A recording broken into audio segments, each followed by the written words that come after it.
ముఖ్యంగా మీడియా మిత్రులకు ఆంధ్ర రాష్ట్ర ప్రజలకు ఈరోజు ఆంధ్ర రాష్ట్రంలో రాజ్యమేలుతున్నటువంటి అరాచక పాలన, ముఖ్యంగా ఎగ్జిక్యూటివ్ వ్యవస్థలను ప్రభుత్వం రాజ్యాంగానికి వ్యతిరేకంగా పాలకపక్షం వాటిని గుప్పిట్లో పెట్టుకొని ఆంధ్ర రాష్ట్రంలో సాగిస్తున్నటువంటి అరాచక పాలన ఈరోజు ఒక్క సాదృశ్యం మొన్న చూసుంటారు. కొమ్మినేని శ్రీనివాసరావు గారు ఆ కేఎస్ఆర్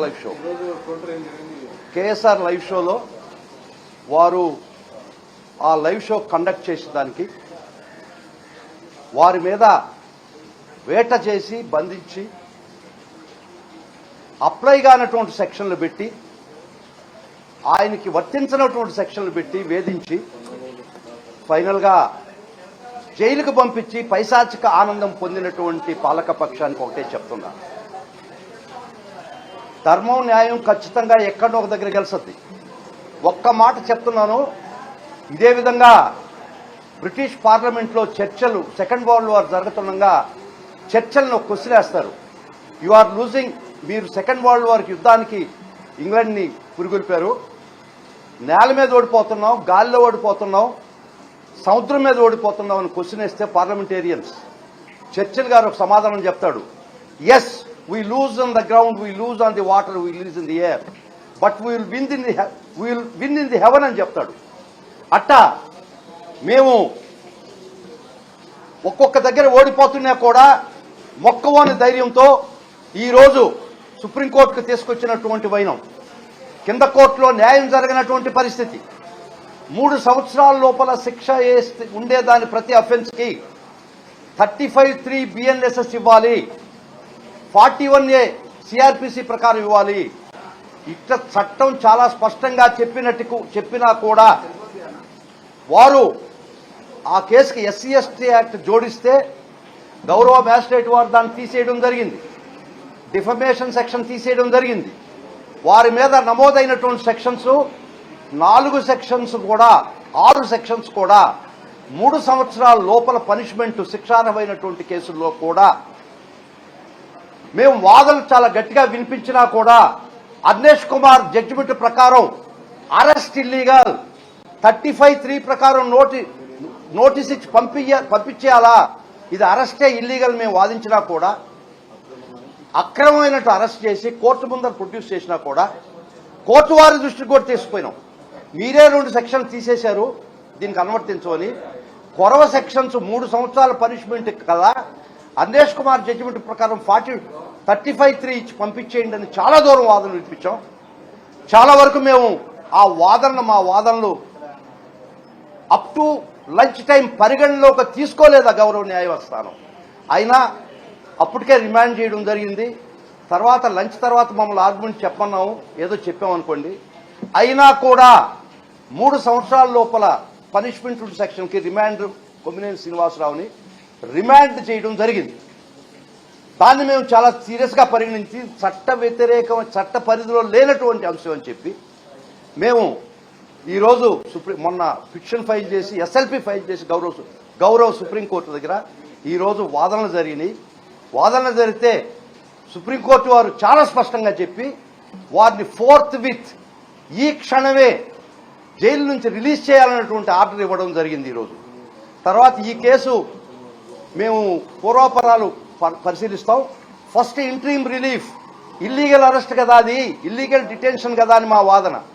3 సంవత్సరాల లోపల పనిష్మెంట్ ఉండేది, మీరు ఎట్ట డిటెన్షన్ ఇస్తారు అన్న మేము వాదన తీసుకున్నప్పుడు మాతో ఏకీభవించినటువంటి గౌరవ సుప్రీంకోర్టు వారు ఫోర్త్విత్ అండర్ ఆర్టికల్ 32 ప్రకారం వారిని తక్షణమే విడుదల చేయాలని ఆర్డర్ ఇచ్చింది. చాలా సంతోషం. కానీ ఒక్కటి మటుకు చెప్తున్నాం, న్యాయ వ్యవస్థ ఈరోజు భారతదేశంలో ఇంత ఈ విధంగా ఉంది కాబట్టే కొంత ప్రజాస్వామ్యం మనుగడవుతుంది. విచారణ సమయంలో గౌరవ న్యాయమూర్తి గారు కామెంట్ కూడా చేయడం జరిగింది. యాంకరింగ్ చేసేటప్పుడు అవతల మనిషి మీద దీనికి కంట్రోల్ ఏముంటుంది, యాంకరింగ్ చేసినప్పుడు వారు ఖండించలేదు, నవ్వుతున్నారు అని చెప్పారు. మేము కూడా ఏదో నవ్వుతుంటాము, అది తప్పు. యాంకరింగ్ లో కూడా కొమ్మినేని శ్రీనివాసరావు ఇది తప్పు ఖండించినారని కోర్టు గారు దృష్టికి తీసుకున్నాం. అది కూడా వారు పరిగణలోకి తీసుకొని ఈ విధమైనటువంటి చర్యలు చాలా తీవ్రంగా గ్రహించింది గౌరవ సుప్రీంకోర్టు వారు. కానీ ఒక్కటే చెప్తున్నాం, మీరు ఆ రాష్ట్రంలో ఏ కేసైనా పెట్టి 3 సంవత్సరాల లోపల పనిష్మెంట్ ఉన్నా కూడా మీరు రిమాండ్ చేయించి కలిచారు. ఈ రోజు దానికి ఖచ్చితంగా తిరోగమనం ఏర్పడ్డది. ఈ విధమైనటువంటి చర్యలకి ఈరోజు ఖచ్చితంగా సుప్రీంకోర్టు వారు చెంపదెబ్బ వేసినటువంటి పరిస్థితి వచ్చింది. కాబట్టి ఇప్పటికైనా చెప్తున్నాను ఈ పరిపాలకులకి, ఇప్పటికైనా చెప్తున్నాను ఈ పోలీసు వ్యవస్థకి, మీరు చట్ట ప్రకారం పోండి. బిఎన్ఎస్ఎస్ 35(3) ఆలోచించండి.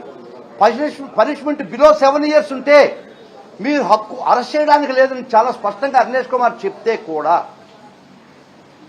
మీరు వీళ్ళు క్రానిక్ అఫెండర్స్ కాదు, వీరి మీద పాత కేసులు లేవు, వీరు తప్పించుకొని పోయేదానికి అవకాశం లేదు, అటువంటి పరిస్థితిలో 41A ఇవ్వాల్సిన పరిస్థితి ఉండినా కూడా మీరు అవి ఏది పరిగణలోకి తీసుకోకుండా పాలకపక్షాన్ని సంతృప్తిపరచడానికి, వాళ్ళ కళ్ళల్లో ఆనందం చూడడానికి ఒక విధమైనటువంటి అరాచక పాలన మీరు చేస్తుంటే ఈరోజు గౌరవ సుప్రీంకోర్టు దానికి ఫుల్ స్టాప్ పెట్టింది. అందుకనే దీనికి ఎక్కడో ఒక దగ్గర ఫుల్ స్టాప్ పెట్టించాలా, దీనికి ఎక్కడో ఒక దగ్గర చరమగీతం పాటించాలనేటువంటి పట్టుదలతో జగన్మోహన్ రెడ్డి గారు ఇచ్చినటువంటి మాకు స్ఫూర్తితో మేము ఇంత దూరం వచ్చి పోరాడడం ఈరోజు మేము గెలిచాం. 3 సంవత్సరాల లోపల అఫెన్స్కి అరెస్ట్ చేసినటువంటి కొమ్మినేని శ్రీనివాసరావు గారిని తక్షణమే రిలీజ్ చేయమనేటువంటి ఆర్డర్ వేసి, మేము ముఖ్యంగా ఈ లైవ్ షో అయిపోయిన తర్వాత ఒక వెల్ ఆర్కెస్ట్రేటెడ్ ఒక విషస్ క్యాంపెయిన్ చేసి ఈ రాష్ట్రం మీద సాక్షి ఆఫీసులు ధ్వంసం చేసి కాల్చేసిన పరిస్థితి. సాక్షి ఆఫీసులు మొత్తం మీకు లిస్ట్ ఇస్తాను, ఫోటోలు చూపిస్తాను. ఇదే ధర్మమా అని అడుగుతుండా. ఈ విధంగా మీరు ఒక పత్రికా ఆఫీసుల మీద టోటల్గా మీరు మీ యొక్క దురాగతాలను గొంతెత్తి వెనుక చాటుతున్నటువంటి సాక్షి మీడియాని గొంతు నొలవని చెప్పి, మిత్రులారా ఇది సమంజసమా అని అడగకుండా సాక్షి మీడియా ఆఫీసులు ధ్వంసం చేయడం అక్రాస్ ది స్టేట్, రాష్ట్రం మొత్తం మీద మీరు ఒక ప్రోగ్రాం చేసి విషస్ ప్రోగ్రాం అన్లీష్ చేసి ఈ విధంగా ధ్వంసం చేస్తే మిత్రులారా మీకైనా రేపు స్వేచ్ఛ ఎక్కడ ఉంటుంది? ఈ పాలక ప్రభుత్వం మీద గొంతెత్తి తరిస్తే, గొంతెత్తి చెప్తే ఈ విధంగా ధ్వంసం చేస్తారా? అదే ఇటువంటి ప్రోగ్రాం నేను ఈనాడులో కూడా చూశాను మొన్న. ఇంతకన్నా ఘోరంగా మాట్లాడినటువంటి పరిస్థితి మీకు మీద లైవ్ కూడా చూపిస్తాను. వారి మీద నో కేస్. మా సాక్షి ఆఫీసులు ధ్వంసం చేస్తే నో కేస్, నో పోలీస్. ఇది ఎల్లకాలం జరగద్దా? ఇది ధర్మమా? ఇది ప్రజాస్వామ్యంలో ఆర్టికల్ 19(1)A ఆ రాష్ట్రంలో లేదా? మీ రాజ్యాంగం నడుసద్దా? అదే చెప్పాము ఈరోజు గౌరవ సుప్రీంకోర్టు వారు. ఈ freedom of speech article 19(A ఈ రాష్ట్రంలో పనిచేయటం లేదు.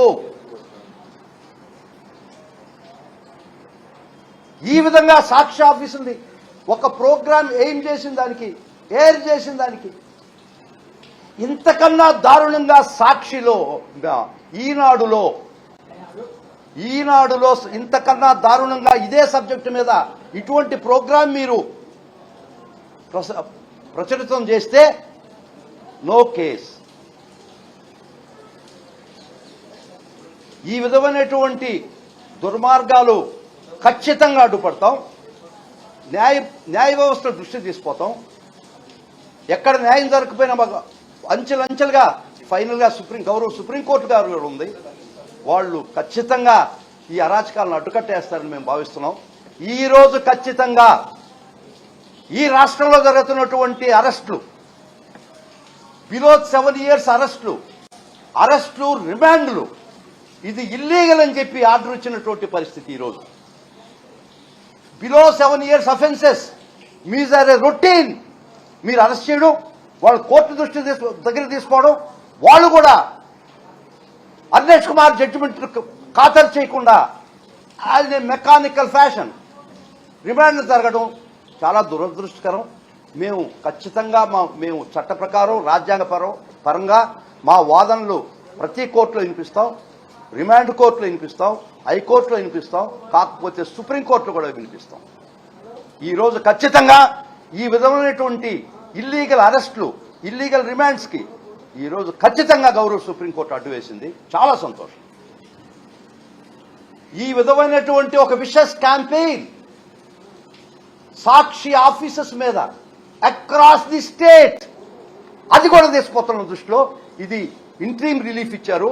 ఫైనల్ రిలీఫ్లో ఇది హీరింగ్ వస్తుంది. ఇవి అన్నీ కూడా సుప్రీంకోర్టుకు మేము ఫైల్ చేశాం. మా సాక్షి ఆఫీసుల మీద ధ్వంసం చేసినటువంటి పేర్లతో కూడా, వ్యక్తుల పేర్లతో కూడా, ఆ ఫోటోలతో కూడా మేము కోర్టు వారికి ఈరోజు మేము ఫైల్ చేయడం జరిగింది కోర్టు వారి ముందర. ఇవన్నీ ఫైనల్గా హీరింగ్కి వస్తాయి. ఈరోజు ఇంట్రీమ్ రిలీఫ్ ఇచ్చాడు. తక్షణమే వారి అరెస్టు ఇల్లీగల్ కాబట్టి 4th విత్ రిలీజ్ చేయమని ఇచ్చినారు.